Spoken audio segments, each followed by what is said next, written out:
Hello guys, this is Pavan. ఈరోజు మన topic వచ్చేసి సిరీస్ ప్యారలల్ రెసిస్టెన్స్ ప్రాబ్లమ్స్ అనేది చూద్దాం. ఫస్ట్ క్వశ్చన్ ఏంటంటే find R across XY terminals. ఇక్కడ XY టర్మినల్స్ దగ్గర ఆర్ ఈక్వలెంట్ అనేది ఎంతో ఫైండ్ అవుట్ చేయమంటున్నాం. ఫస్ట్ మనం ఇట్లా ఈ ప్రాబ్లం చూసినట్టయితే ఈ 2 ohm అనేది సిరీస్లో ఉంది. ఎందుకు ఈ రెండు మన సిరీస్లో ఉన్నాయని చెప్తామంటే ఈ రెండు అనేది కరెంట్ అనేది ఇందులో సేమ్ కాబట్టి అప్పుడు మనం దాని సిరీస్ అంటాం. ఇప్పుడు ఈ రెండు అనేది సిరీస్లో ఉన్నాయి కాబట్టి ఈ యొక్క ఈక్వలెంట్ అనేది 4 ohms వస్తుంది.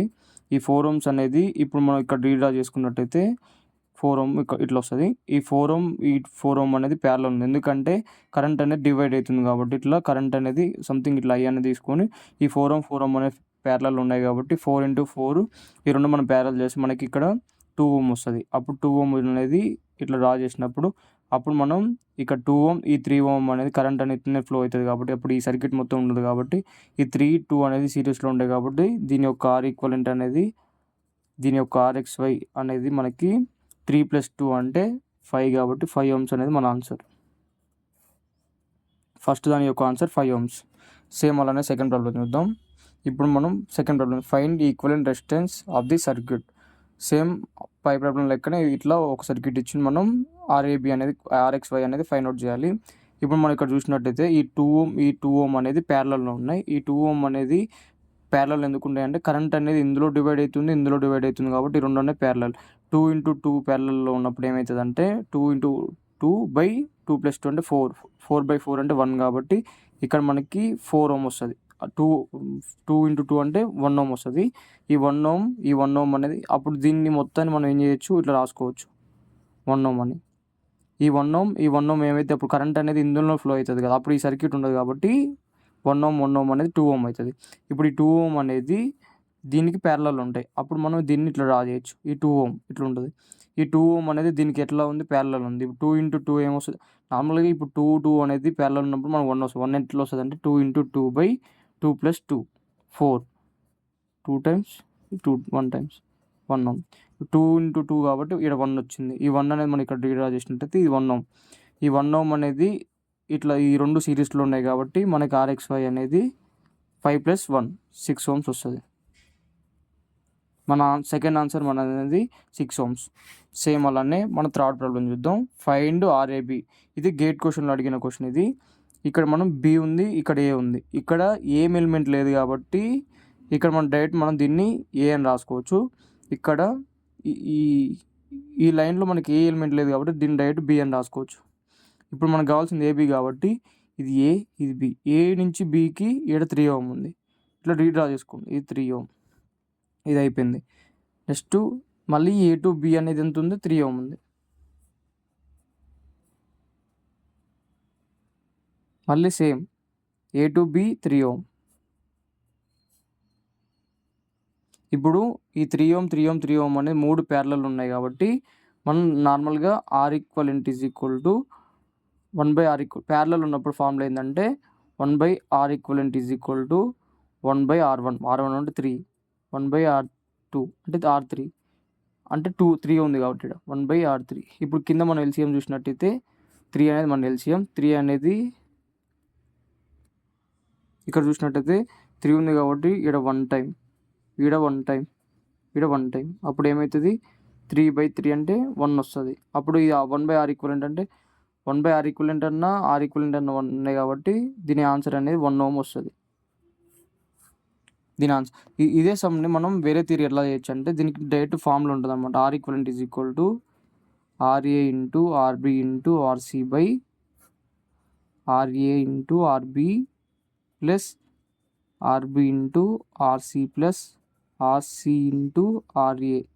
ఇది ఫార్ములా. ఇప్పుడు దీన్ని మనం చేసినట్టయితే అన్నీ కూడా RA, RB, RC అనే 3 కాబట్టి 3 × 3 × 3 ప్లస్ బై 3 × 3 అంటే 9 అంటే 3 × 3 9, 3 × 3 9, 3 × 3 9.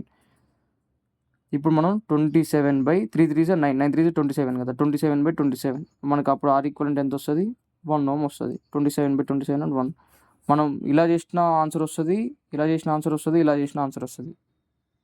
ఇది ఫార్ములా బేస్. ఇది కూడా ఫార్ములా బేస్, కానీ ఇది అనేది గుర్తుంటే మనకి ఈజీగా ఆన్సర్ అయిపోతుంది. నెక్స్ట్ ప్రాబ్లం చూద్దాం. ఇక్కడ ఇది ఐఎస్ క్వశ్చన్, ఈ క్వశ్చన్ ఫస్ట్ మనం ఎప్పుడైనా ఇలాంటి క్వశ్చన్ సాల్వ్ చేయాలంటే మనం పొలారిటీస్ అనేది మార్క్ చేసుకోవాలి. మనకి ఏమన్నాడు, ఆర్ఏబి కనుక్కోమన్నాడు. ఇక్కడ చూసినట్టయితే ఇక్కడ ఏం లేదు కాబట్టి, ఇక్కడ ఎలిమెంట్ ఉంది కాబట్టి దీన్ని ఒక పొలారిటీ తీసుకోవాలి మనం. ఏబి ఉంది కాబట్టి నేను ఇది సి అని తీసుకుంటున్నా, ఇక్కడ డి తీసుకుంటున్నా. సేమ్ ఇక్కడ కూడా ఒక ఎలిమెంట్ ఉంది కాబట్టి దీన్ని కూడా మనం ఒక నోడ్ కాబట్టి దీన్ని ఒక పాయింట్గా ఒక ఎలిమెంట్ అనేది మనం కన్సిడర్ చేసుకోవాలి. ఏదైనా ఒకటి, దీన్ని నేను ఈ అనుకున్నా, ఇది ఎఫ్, ఇట్లా తీసుకున్నా. ఇప్పుడు మనం ఆర్ఏబి మధ్యలో ఎంత రెసిస్టెన్స్ అనేది ఉందనేది మనం ఫైండ్ అవుట్ చేయాలి. అలాంటప్పుడు ఫస్ట్ మనం ఏం చేయాలంటే మనకి ఏది కావాలి, ఏ కావాలి. ఏ తర్వాత ఇక్కడ సి ఉంది కాబట్టి ఇక్కడ సి ఇట్లా పెట్టుకోండి. ఈఎఫ్ అనేది కామన్ ఉంది కాబట్టి ఇక్కడ ఇక్కడ ఎఫ్ అనేది తీసుకోండి. నెక్స్ట్ ఇక్కడ డి ఉంది కాబట్టి ఈ డీని ఇక్కడ రాసుకోండి. మనం బి కావాలి కాబట్టి ఇక్కడ బి తీసుకోండి. ఇప్పుడు ఏమేమి ఉన్నాయో చూసుకోండి. ఏ టు సి ఏముంది, 1 ohm. ఈ టు సి ఏముంది, 2 ohm. Next C to F, ఇక్కడ సి ఉంది, ఇక్కడ ఎఫ్ ఉంది, ఏముంది 2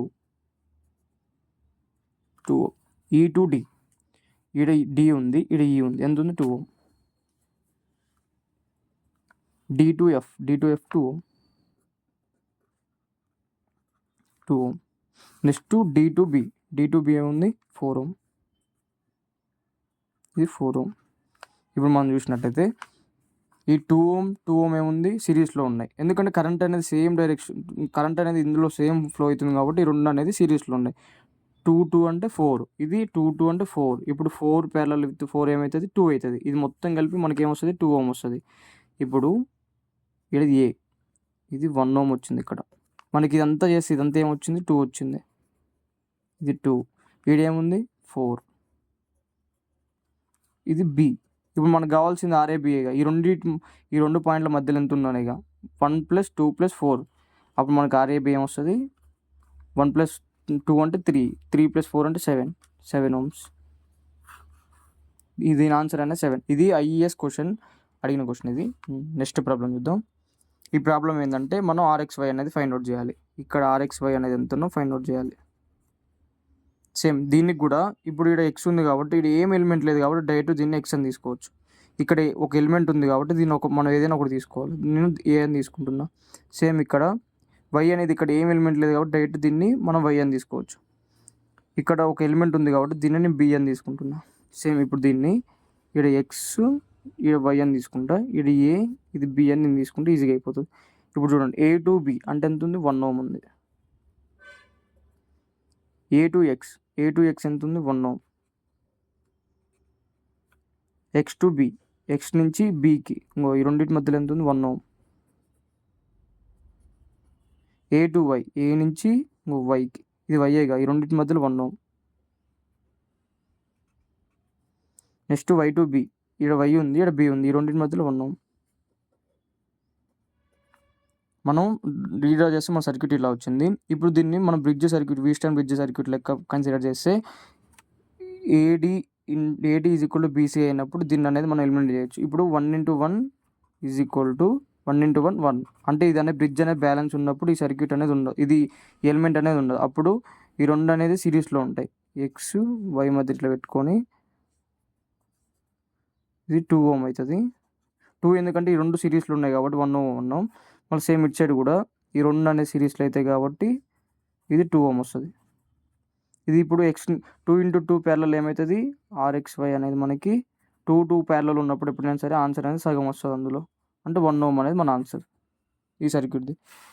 మనం ఇప్పుడు ఎప్పుడైనా సరే ఇట్లా రెసిస్టెన్స్ అనేది సిరీస్ ప్యారలల్ ఉన్నప్పుడు మనం అనేది ఇలా ఫైండ్ అవుట్ చేయాలి. Thanks for watching. Please do subscribe my channel. Thanks for watching.